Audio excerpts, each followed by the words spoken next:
Hello दोस्तों, आज की कहानी है गलती। बहू, एक बात कहूँ, दिमाग जरा ठंडा करके सुनना।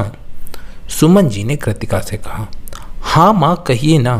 रसोई में मटर छीलती कृतिका ने सासू माँ को कहा। देखो बहू, कोमल आजकल घर देर से आ रही है। माना वो पढ़ाई करने दोस्तों के घर जाती है, पर इन दिनों वैलेंटाइन की बहार आई हुई है। कल कोमल जब शाम ढले घर आई, उसे छोड़ने कोई लड़का बाइक से आया था। वो उतरकर उसके गले लग गई। फिर लड़के ने उसे अपने पास खींच लिया, पर कोमल जल्दी से खुद को छुड़ाकर घर का गेट खोल दी। ये सब मैं और पड़ोसन रत्ना बातें करते हुए देखे। रत्ना मेरा मुंह देखने लगी थी। तुम्हें इन सब की जानकारी है तो कोई फर्क नहीं पड़ता, पर एक जवान होती बेटी की माँ हो, मुझे लगा कोमल को दादी की बात कहीं बुरी लग जाएगी, इसलिए तुमसे कह रही हूँ। कल रत्ना कह रही थी, ना जाने कैसा जमाना आ गया है। सुमन जी कृतिका को समझाते हुए बोली। पर माँ, कोमल ये सब नहीं, कोई और लड़की होगी। हमारी कोमल ऐसी थोड़ी नहीं है। कृतिका बेटी पर शक करना नहीं चाहती थी, पर सास के कम बोलने और सधे शब्द बयां कर रहे थे कि वो अपनी ही पोती के लिए झूठ क्यों ही बोलेगी। आप कह रही हो तो मैं कोमल से इस बारे में बात जरूर करूंगी। और हाँ माँ, दादी होने के नाते आप भी अपनी पोती के लिए सही गलत देख के उसे समझा सकती हैं। बहू, एक माँ से बेहतर बेटी को कोई नहीं समझा सकता, और मुझे इतना पता है, कोमल से अगर प्यार से बात करोगी तो वो तुमसे कुछ नहीं छिपाएगी। बहू के साथ मटर छीलते सुमन जी ने कहा और हाथ धोकर अपने कमरे में आ गए। बिस्तर पर लेटकर वो अपनी बेटी को याद करने लगी। कॉलेज का प्रथम वर्ष ही तो था जब उनकी कनु को किसी से प्यार हो गया था। वो उसके प्यार में ऐसी दीवानी हुई कि किसी के कुछ भी समझाने का असर उस पर नहीं हुआ। सुमन जी बेटी की साइड हमेशा लेती रही, और माँ के भोलेपन का कनु ने ये सिला दिया कि ग्रेजुएशन पूरी करने से पहले ही ऐसे ही एक वैलेंटाइन के दिन मंदिर में जा शादी रचा ली।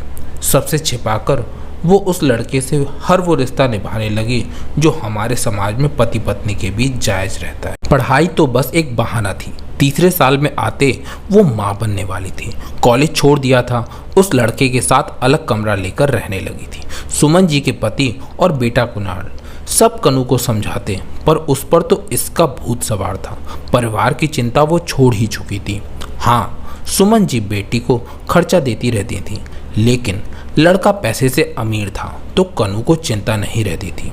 पर एक दिन वो लड़का कनु को अकेला छोड़ कहीं चला गया।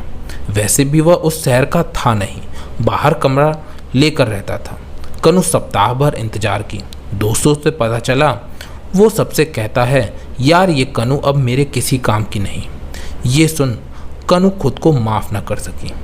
कहीं भी जाती तो किस मुंह से, इसलिए अपनी ज़िंदगी समाप्त करना उसे ज़्यादा आसान लगा। सुमन जी बेटी को बस इसलिए खो दी क्योंकि वो कभी बेटी को डांट डपट नहीं पाए। बस वो जो बोलती करती उनकी हाँ ही रहती। तभी कृतिका सुमन जी के कमरे में आई तो वो कनु की यादों को पीछे छोड़ आंसुओं के सैलाब को रोककर पूछी, क्या हुआ बहू? मम्मी जी, आप ठीक कह रही थी।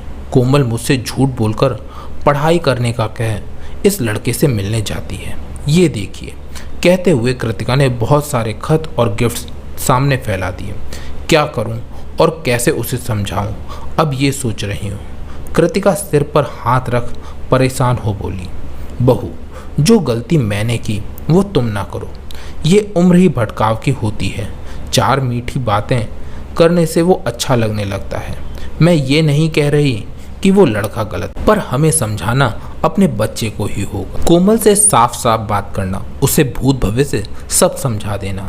इस उम्र में सच्चा प्यार कम, आकर्षण मात्र रहता है।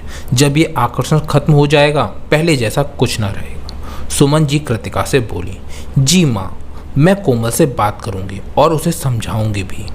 अच्छा किया जो आपने मुझे बता दिया, और कोई कहता तो शायद मैं विश्वास न करती, पर कोमल की दादी ने कहा तो अविश्वास का सवाल ही नहीं रहा।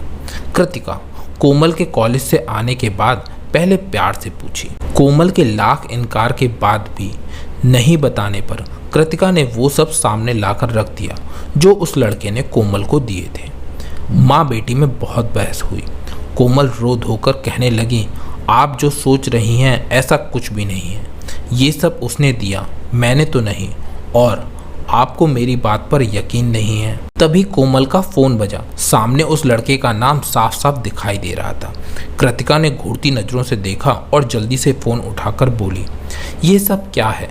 तुम दोनों की उम्र अभी पढ़ाई करने की है, दोस्त होते तो मैं कुछ नहीं बोलती, पर ये सब प्यार मोहब्बत की बड़ी बड़ी बातें जो तुमने मेरी बेटी को लिखी हैं वो आज से और अभी से बंद करो।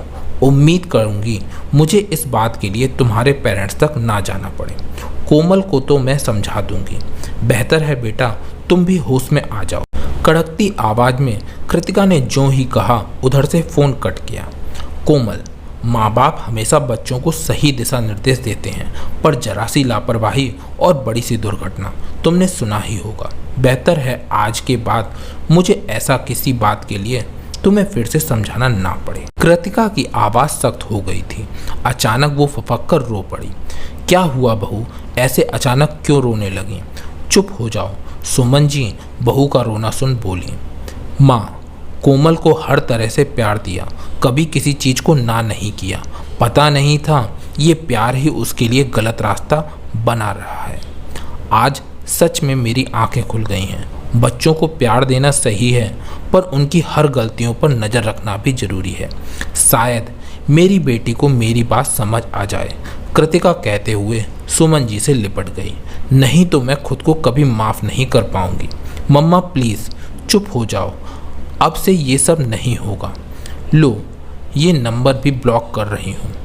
यह कहकर कोमल ने नंबर ब्लॉक कर डिलीट कर दिया। कृतिका कोमल को गले लगा ली। दोस्तों, आपको ये कहानी कैसी लगी कमेंट सेक्शन में ज़रूर बताइए। अगर कहानी अच्छी लगी हो तो वीडियो को लाइक और शेयर कीजिए, और ऐसी ही कहानियाँ और पाने के लिए चैनल को सब्सक्राइब कीजिए और बेल आइकन को दबा के ऑल पर सेट करना मत भूलिएगा। तो फिर मिलते हैं नेक्स्ट वीडियो में। Till then take care and keep smiling.